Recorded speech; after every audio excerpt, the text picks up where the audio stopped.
রিয়াজের সঙ্গে ওদের গ্রামে গেছিলাম। আমি ওখানে সব কিছু দেখে এসেছি। তাই যদি হয় তাহলে শপথ কর ওই গ্রামের একটা মানুষকে বাঁচছিল না।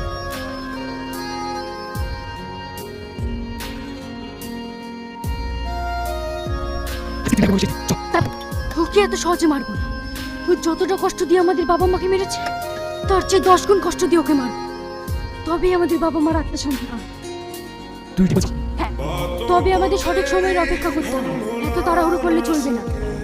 তুই কি করতে চাস? আমি ঠিক সময় হলে তোকে ডেকে নেব। ঠিক আছে, তাই হবে।